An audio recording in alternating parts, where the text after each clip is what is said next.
प्रिय छात्र छात्राओं, आज की कक्षा में आप सबका हार्दिक स्वागत है। पिछली कक्षा में स्रोत के आधार पर और व्युत्पत्ति के आधार पर शब्दों का वर्गीकरण की चर्चा की गई थी। आज हम परिवर्तन के आधार पर और अर्थ के आधार पर शब्दों का वर्गीकरण के विषय में चर्चा करेंगे। सबसे पहले हम चर्चा करेंगे परिवर्तन के आधार पर शब्दों का वर्गीकरण। परिवर्तन के आधार पर शब्दों को दो भागों में बांटा गया है। पहला है विकारी शब्द और दूसरा है अविकारी शब्द। विकारी शब्द जो शब्द लिंग, वचन, कारक आदि के कारण विकृत या परिवर्तित हो जाते हैं, उन्हें विकारी शब्द कहते हैं। विकारी शब्द चार प्रकार के होते हैं। वह है संज्ञा, सर्वनाम, विशेषण और क्रिया। किसी दूसरी कक्षा में इस विषय पर विस्तृत रूप से चर्चा की जाएगी। अब हम जानेंगे अविकारी शब्द। जो शब्द लिंग, वचन, कारक आदि के कारण विकृत या परिवर्तित नहीं होते, उन्हें अविकारी शब्द कहते हैं। अविकारी शब्द चार प्रकार के होते हैं। वह है क्रिया विशेषण, संबंध बोधक, समुच्चय बोधक और विस्मयादि बोधक। इन्हें अव्यय भी कहा जाता है।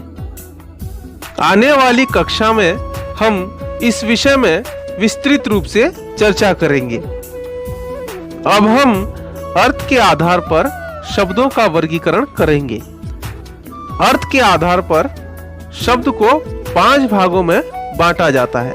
पहला है एकार्थी, दूसरा है अनेकार्थी, तीसरा है समानार्थी, चौथा है विपरीतार्थक बोधक और पांचवा है भिन्नार्थक शब्द। आइए जानते हैं एकार्थी शब्द। जिन शब्दों का केवल एक ही अर्थ निकलता है उसे एकार्थी शब्द कहते हैं।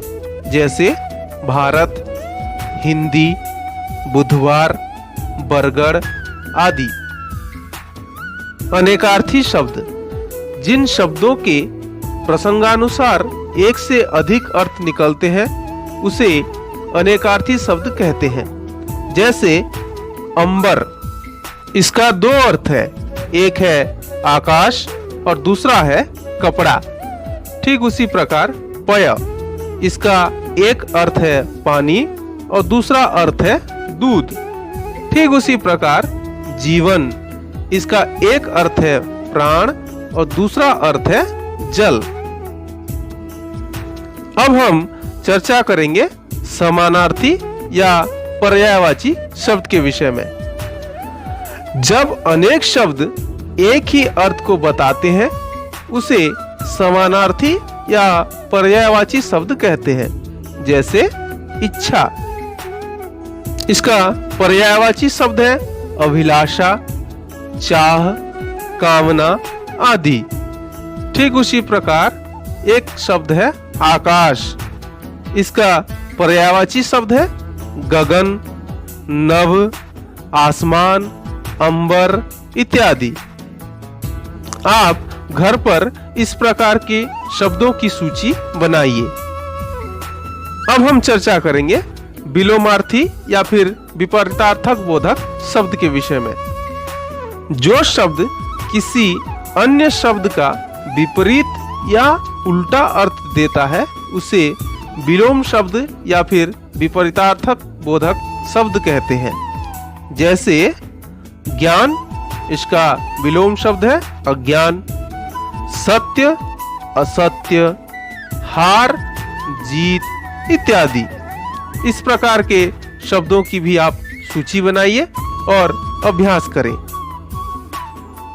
अब हम चर्चा करेंगे भिन्नार्थक शब्दों के विषय में। 2 या 2 से अधिक ऐसे शब्द जो प्रायतः समान रूप से उच्चारित तो होते हैं, किंतु उनमें ध्वनियों और मात्राओं में किंचित भिन्नता होती है तथा जो भिन्न भिन्न अर्थ देते हैं। जैसे अनल इसका अर्थ है आग, अनिल इसका अर्थ है हवा। ठीक उसी प्रकार अवधि इसका अर्थ है समय और अवधि इसका अर्थ है एक भाषा। ठीक उसी प्रकार दिन, इसमें ह्रस्व ई है, इसका अर्थ है दिवस, और दिन जिसमें दीर्घ ई की मात्रा है, इसका अर्थ है गरीब। इस प्रकार के शब्दों की भी सूची बनाइए और घर पर अभ्यास करें। प्रिय छात्र छात्राओं, घर पर रहें, सुरक्षित रहें। धन्यवाद।